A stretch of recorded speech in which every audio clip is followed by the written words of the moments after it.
selalu dirahmati Allah Subhanahu wa taala. Marilah kita panjatkan puji syukur kehadirat Allah Subhanahu wa taala yang telah memberikan kita berbagai kenikmatan. Di antaranya nikmat sehat, nikmat sempat, rezekinya lancar, tidurnya nyenyak, dan yang paling utama nikmat iman. Kenapa disebut utama? Karena nikmat iman inilah bukti kecintaan Allah kepada hamba yang menghendakinya. Qala Rasulullah sallallahu alaihi wasallam, wa la yu'til imana illa man yuhibbu. Dan Allah tidak akan memberikan nikmat iman kecuali kepada orang yang Dia cintai. Salawat beserta salam marilah kita panjatkan kepada junjungan kita, sang cahaya penerang alam semesta, baginda Nabi Agung Muhammad sallallahu alaihi wasallam, beserta keluarganya, para sahabatnya, dan kita sebagai umatnya. Mudah-mudahan kita termasuk umat yang mendapatkan syafaatnya di yaumul kiamah. Amin ya Rabbal. Amin ya Rabbal alamin. Hadirin yang saya hormati, tahukah hadirin apa itu korupsi? Korupsi dalam bahasa Inggris artinya nilai. Tapi nilai ini bukan sembarang nilai. Yang ditilep adalah uang rakyat. Berarti di situ ada uang saya, uangnya dewan juri, uangnya para ustadz, dan uangnya masyarakat se-Indonesia. Na'udzubillah min dzalik. Dan tahukah hadirin, pada semester pertama tahun 2023 ini Komisi Pemberantasan Korupsi telah menerima lebih dari 2.700 laporan dugaan korupsi. Dari 2.700 laporan tersebut, 70% dilakukan oleh pemerintah pusat. 70% hari ini. La haula wa la quwata illa billah.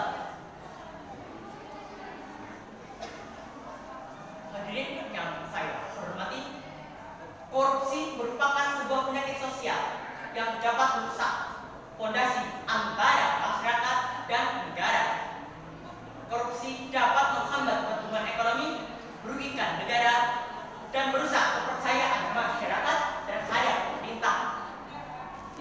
Namun, kita sebagai generasi Quran memiliki pedoman yang jelas, yaitu Al-Quran yang menegaskan pentingnya keadilan dan kejujuran.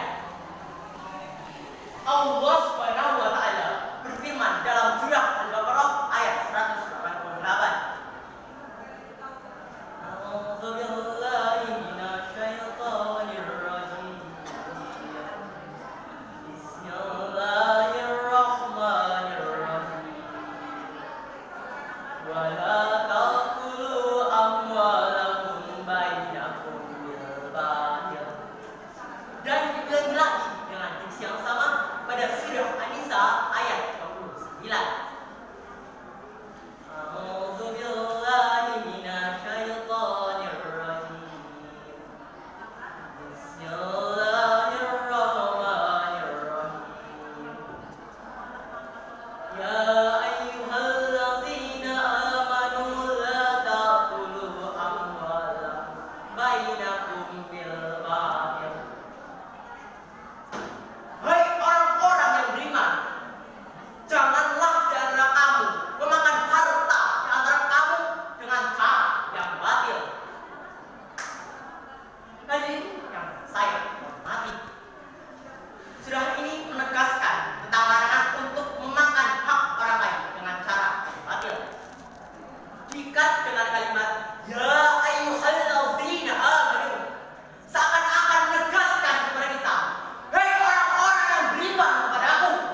kerukunan masyarakat yang masih merajalela.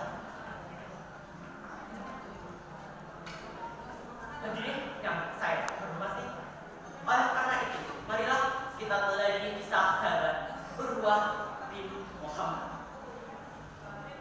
Dikisahkan beliau dilantik menjadi gubernur Yaman. Setelah dilantik, beliau berkata, "Wahai penduduk Yaman, inilah aku membawa seekor unta, musaf, dan beberapa potong baju. Jika hartaku ini bertambah, maka aku adalah seorang pencuri." Setelah diumumkan penjabat, beliau keluar dari Yaman dengan membawa seekor unta, pedang, dan musaf Al-Quran. Hadirin yang saya hormati, sebagai generasi yang setiap hari berangkat ngaji, berangkat sore, pulang malam hari, jalan kaki, hafalan tidak lancar dimarahi, dan hidupnya selalu dipenuhi berkah ilahi, kok bisa sampai korupsi? Ini tobat sebelum dapat surat awal. Di sini saya tegaskan lagi tentang larangan untuk memakan hak orang lain dengan cara adil. Karena semakin berkembangnya zaman dan teknologi, semakin berkembang pula cara untuk memakan hak orang lain. Yang dulunya uang hasil korupsi disimpan dalam karung, sekarang disimpan dalam ini. Yang dulunya jika ingin nyopot harus bertatap muka, sekarang tinggal print. Yang dulunya jika ingin melakukan pencucian uang harus menggunakan perantara, sekarang uangnya tinggal bawa beli. Jangan sampai termakan mindset time. Berbanyak zikir kepada Allah, minta perlindungan dari godaan dunia. Dan yang paling utama, tanamkan selalu dalam hati kita bahwa Allah Subhanahu wa Ta'ala melihat kita dimanapun dan kapanpun. Hadirin yang saya hormati, sebagai generasi berani, kita harus menjadikan Al-Quran sebagai pedoman utama untuk melawan korupsi. Kita dapat membawa perubahan positif bagi masyarakat dan negara. Marilah kita bersatu untuk menciptakan dunia yang lebih adil, jujur, dan berkemajuan sesuai dengan Al-Quran. Rasulullah SAW bersabda, "Barang siapa melihat kemungkaran, maka hentikanlah dengan tangannya. Jika tidak mampu, maka dengan lisannya, dan jika tidak mampu, maka dengan hatinya."